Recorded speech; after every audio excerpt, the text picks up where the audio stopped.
President Donald Trump tonight posted a $175 million bond in his New York civil fraud case, which frees him up to start appealing the judgment. The bond halts collection of the more than $454 million that he owes, and it stops the state from seizing his assets while he appeals. The bond is essentially a placeholder that guarantees full payment if the judgment is upheld. Appellate judges last week granted the reduced bond after Trump's lawyers said he lacked cash. Okay, so what I am about to tell you is one of the most extraordinary legal developments in American presidential history. A federal judge has issued an emergency order freezing President Trump's vast real estate and financial assets across the entire country. We are talking about Trump Tower, we are talking about Mar-a-Lago, we are talking about golf courses and hotels and commercial properties worth hundreds of millions of dollars, all of it frozen. Trump cannot sell these properties. He cannot transfer them. He cannot refinance them. He cannot borrow against them. The assets that form the foundation of his supposed billionaire status are now locked down by court order. And if he cannot satisfy the massive judgment against him, we could be looking at forced seizures and auctions of properties that bear the Trump name in giant gold letters. But before we go any further, real quick, let's be honest. You can't really trust mainstream media anymore. That's why we built Pump Politics, to bring you real stories, real context, and no corporate spin. If you want to stay ahead of the headlines, join our free newsletter. We'll send the news straight to your inbox every day. Just click the link in the description to join. And if you just want to support what we're doing, join us. Be part of the community that actually cares about the truth. All right, let's get back to the video. Tonight, a crushing blow to the Trump family's real estate empire. A judge in New York handing down a more than $350 million civil penalty against Donald Trump, plus interest, for lying about his wealth for financial gain, barring him from obtaining loans in the state for 3 years, banning Mr. Trump's adult sons from running any company for 2 years, ordering they pay more than $4 million each. Today, justice has been served. Today, we prove that no one is above the law. Let me explain how we got here, because this is the culmination of years of legal battles catching up with Trump all at once. This emergency order stems from the massive civil fraud case brought by New York Attorney General Letitia James. A court found that Trump and his organization had committed systematic fraud, inflating asset values to get better loan terms and deflating them to reduce tax bills.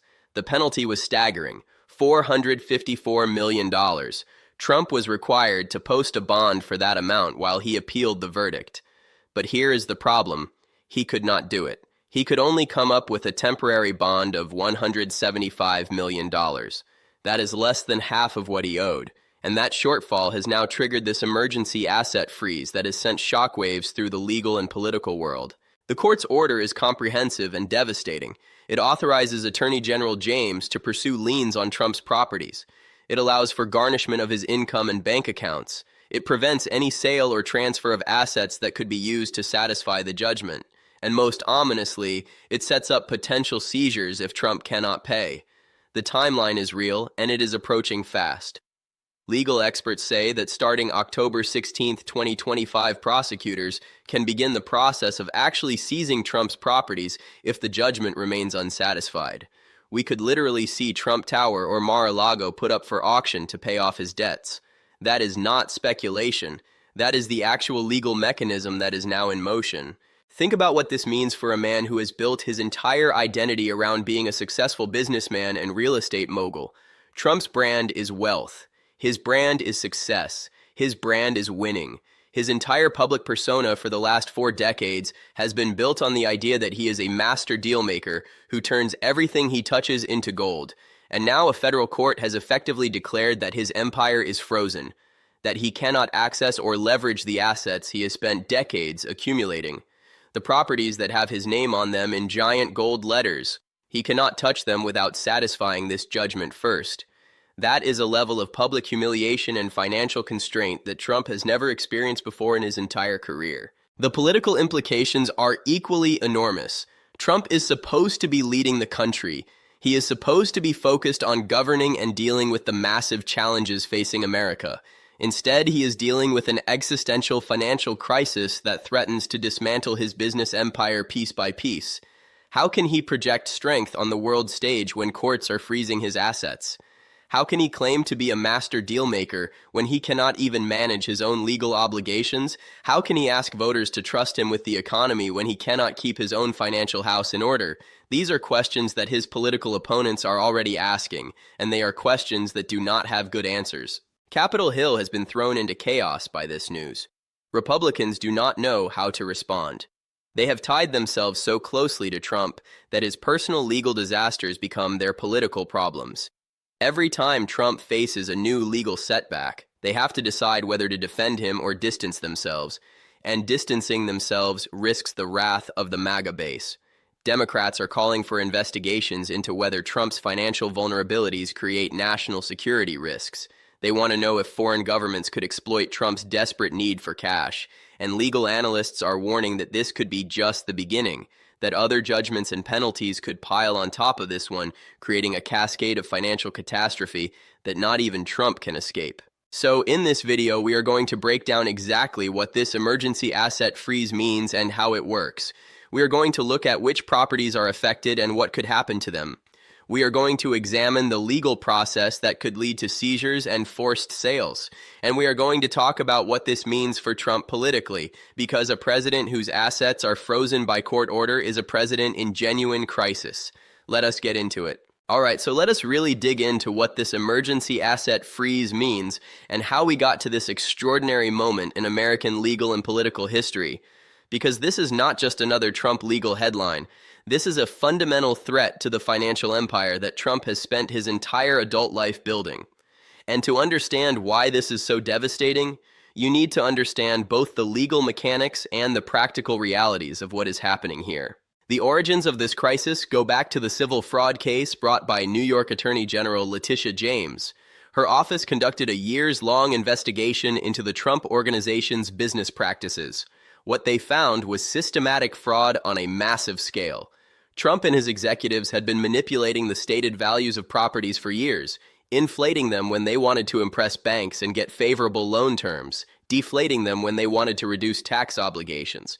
This was not a one-time mistake or an accounting error. This was a deliberate pattern of deception that pervaded the entire organization for decades. The evidence was damning. Internal documents showed that Trump personally signed off on financial statements that grossly misrepresented the value of his properties. His triplex apartment in Trump Tower was valued at nearly 3 times its actual size. Mar-a-Lago was valued as if it could be developed as residential real estate, when it was legally restricted to operating only as a social club. Golf courses were valued based on hypothetical development potential that did not exist. Over and over again, the pattern was the same. Inflate the numbers to look richer and more creditworthy than he actually was. The court found Trump liable and imposed a judgment of $454 million. That is not a fine. That is disgorgement of ill-gotten gains plus penalties and interest. It represents the court's determination of how much Trump profited from his fraudulent conduct over the years. And under New York law, Trump was required to post a bond for the full amount while he appealed the verdict. That bond serves as security. It ensures that if Trump loses his appeal, the money will be there to pay the judgment. This is standard procedure in civil cases involving large monetary judgments. Here is where Trump's problems became acute. He could not post a $454 million bond. Despite claiming to be worth billions of dollars, despite constantly bragging about his wealth and success on social media and in interviews, Trump could not come up with the security required by the court. He scrambled to find bonding companies willing to back him. He approached dozens of companies. He was rejected repeatedly. The bonding companies looked at his finances and decided he was too risky. Eventually, he managed to post a temporary bond of only $175 million, less than 40% of what he owed. The court accepted this temporarily, but made clear that it was not sufficient to fully protect the judgment. That shortfall is what triggered this emergency asset freeze.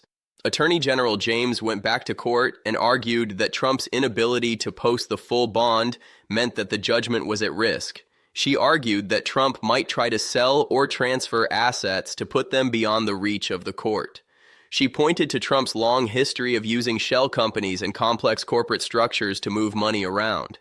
She asked for an emergency order freezing his assets to prevent that from happening, and the court agreed, finding that there was a genuine risk that Trump would try to shield assets from collection. The scope of the freeze is breathtaking. It covers Trump's real estate holdings across the country, not just in New York, but nationwide. Trump Tower in Manhattan, frozen. Mar-a-Lago in Florida, frozen. The Doral Golf Resort in Miami, frozen. Golf courses in New Jersey and Bedminster, frozen. Properties in Chicago and Las Vegas, frozen. Hotels and commercial properties bearing the Trump name in multiple states, all frozen.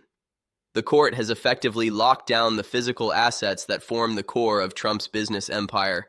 There is no corner of his real estate portfolio that escapes this order. What does frozen mean in practical terms? It means Trump cannot sell these properties. If he wanted to liquidate Trump Tower tomorrow to raise cash, he cannot do it without satisfying the judgment first. It means he cannot transfer ownership. He cannot move properties into different corporate structures or give them to family members to shield them from creditors.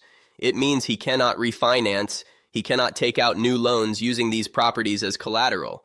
It means he cannot use these properties to secure new business deals or ventures. The assets are locked in place until the judgment is satisfied or the appeal is resolved in his favor. Legal experts are calling this devastating for Trump's financial flexibility. Real estate empires like Trump's depend on constant financial maneuvering, selling some properties to buy others, refinancing to pull out equity, using assets as collateral for new ventures. This is how real estate developers operate. They are constantly moving money around and leveraging their holdings to create new opportunities. All of that is now impossible for Trump. His empire is frozen in amber. He cannot grow it. He cannot restructure it. He cannot leverage it. He can only sit and watch while the legal process plays out and hope that his appeals succeed before the seizure deadline arrives. And it gets worse. The emergency order does not just freeze assets. It authorizes Attorney General James to take affirmative steps to collect the judgment.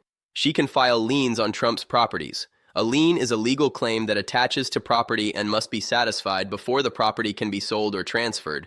Once liens are filed on Trump Tower or Mar-a-Lago, those properties become effectively worthless as financial instruments until the judgment is paid. No bank will lend against property with a $454 million lien attached to it.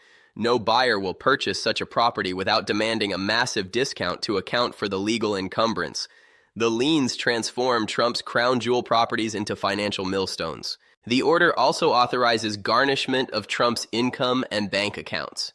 Whatever money is flowing into Trump's accounts from his various businesses, licensing deals, management fees, rental income, merchandise sales, that money can potentially be seized to satisfy the judgment. His income streams are now at risk. His liquid assets are now at risk. The financial noose is tightening from every direction, and there is very little Trump can do to stop it while the appeal process plays out. And then there is the ultimate threat, seizure. The court's order establishes a timeline for potential seizure of Trump's assets if the judgment remains unsatisfied. Starting October 16, 2025, prosecutors can begin the process of actually taking Trump's properties. That process would involve court proceedings to establish the value of assets, determine which ones to seize, and eventually conduct sales, potentially at public auction, with the proceeds going to satisfy the judgment. This is not theoretical. This is the actual legal mechanism that kicks in if Trump cannot find a way to pay.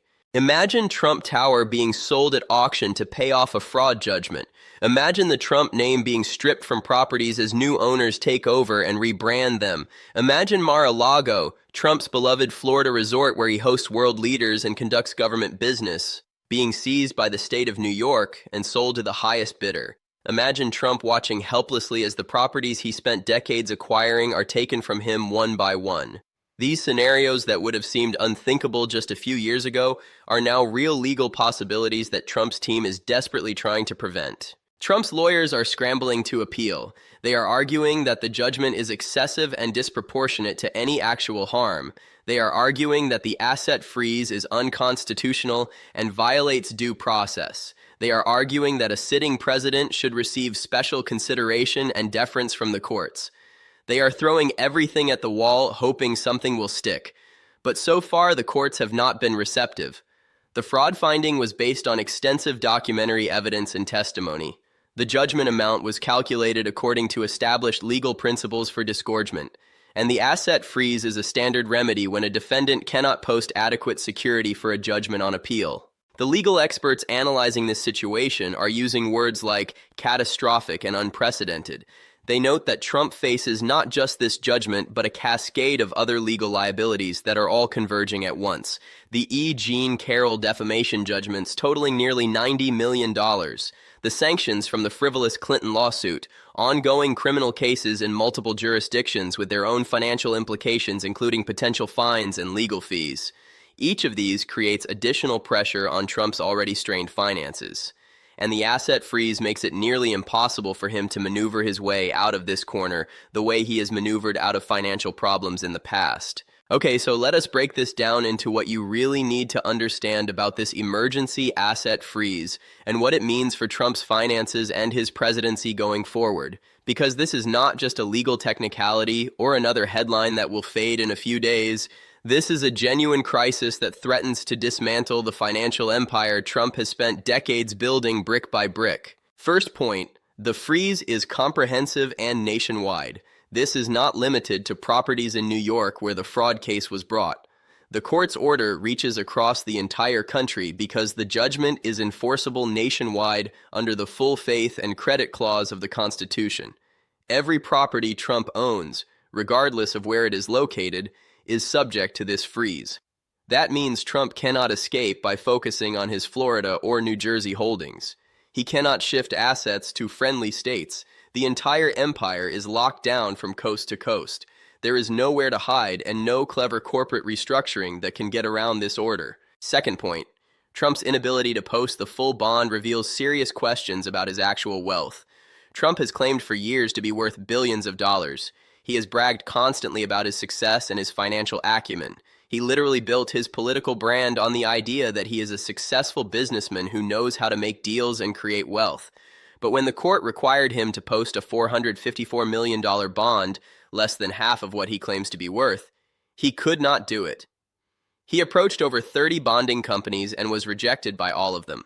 That gap between his claimed wealth and his demonstrated ability to access capital is striking and raises obvious questions. Either Trump has been exaggerating his wealth for years, or his assets are so illiquid and encumbered that he cannot convert them to cash when needed.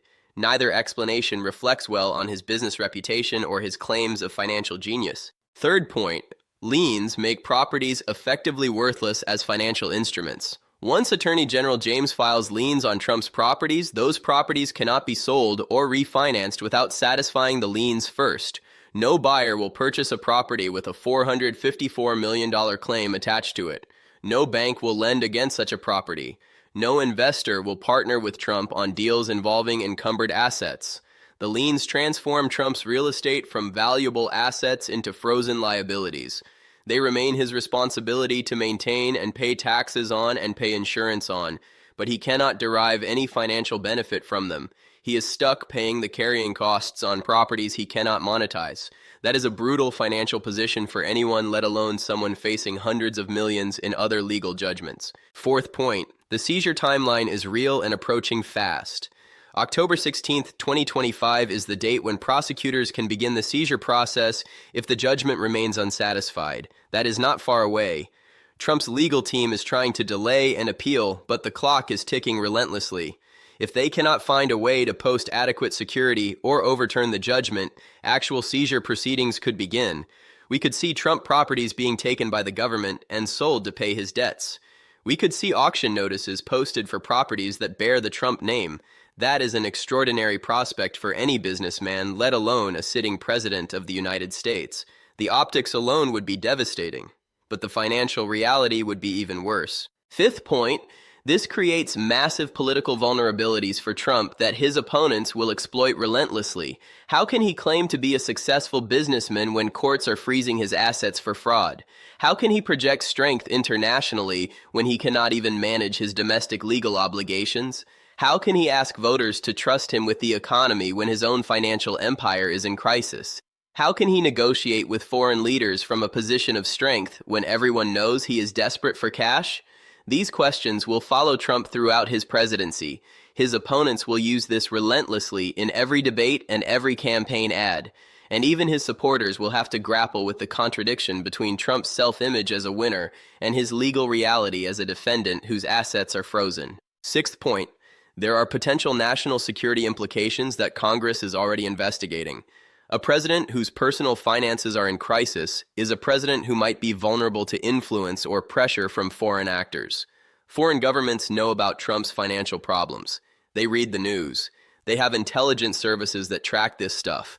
They know about the asset freeze. They know he needs money desperately. That creates potential leverage that adversaries could try to exploit. What happens if a foreign government offers Trump a favorable business deal in exchange for policy concessions? What happens if foreign investors offer to bail out his properties in exchange for access? Congressional Democrats are already calling for investigations into whether Trump's financial vulnerabilities create risks for the country. These are not hypothetical concerns. They are real national security questions that deserve answers. Seventh point, this is not an isolated problem, but part of a pattern of mounting legal and financial pressure. Trump is not just facing this one judgment. He has the E. Jean Carroll verdicts totaling tens of millions. He has ongoing criminal cases with their own legal fees and potential penalties.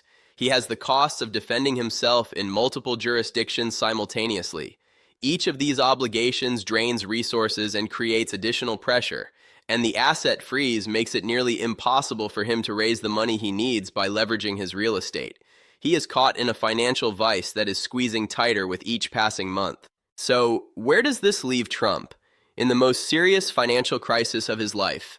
And that is saying something for someone who has declared bankruptcy 6 times and faced countless lawsuits over the decades. His assets are frozen. His income is at risk of garnishment. Liens are being filed on his properties, and seizures could begin in months if he cannot satisfy the judgment. The empire he has spent decades building is being locked down piece by court order. The man who built his brand on winning is losing in the most public and humiliating way possible. Trump's options are limited. He can try to appeal, but appeals take time, and the courts have not been receptive to his arguments so far. He can try to negotiate a settlement with Attorney General James, but she has shown no inclination to let him off the hook for less than the full judgment. And why would she when she has him cornered? He can try to find investors or lenders willing to help him, but the asset freeze makes his properties unattractive as collateral, and his legal problems make him a risky bet for anyone considering a business relationship. He can try to use his presidential platform to attack the prosecutors and judges, but that has not worked so far, and may actually be making things worse by antagonizing the courts. The most likely scenario is a prolonged legal battle during which Trump's financial flexibility remains severely constrained. He will fight the freeze. He will fight the liens. He will fight any seizure attempts. His lawyers will file motion after motion and appeal after appeal. But while he fights, his empire remains frozen. He cannot grow it. He cannot restructure it. He cannot use it to generate the kind of returns he needs to satisfy his mounting legal obligations. He is running in place while the debts pile up. For voters watching this unfold, the implications are significant. This is a president whose personal legal problems are consuming enormous amounts of time and attention that should be devoted to governing. This is a president whose financial empire is under court supervision. This is a president who may be forced to sell off iconic properties to pay fraud judgments. Whatever you think about the underlying legal case, whatever you think about the politics involved, the practical reality is that Trump is operating under extraordinary financial constraints that no previous president has ever faced. That affects his ability to govern. That affects his credibility on the world stage. That affects everything. The asset freeze is not the end of this story. It is just the latest chapter in a legal saga that shows no signs of ending anytime soon. More judgments may come. More liens may be filed. More assets may be frozen or seized. Trump's legal problems are not getting better. They are getting worse with each passing month. And at some point, the weight of all these obligations may become impossible to bear, even for someone who has spent his entire life escaping consequences and declaring victory no matter what. I will be back with more updates as this situation develops, because the asset freeze is just the beginning of what could be a historic unraveling of the Trump financial empire. The seizure deadline is approaching. The appeals are ongoing. The pressure is mounting. And the entire country is watching to see whether the man who built his brand on wealth and success can survive the legal reckoning that is finally catching up with him after all these years. Stay tuned.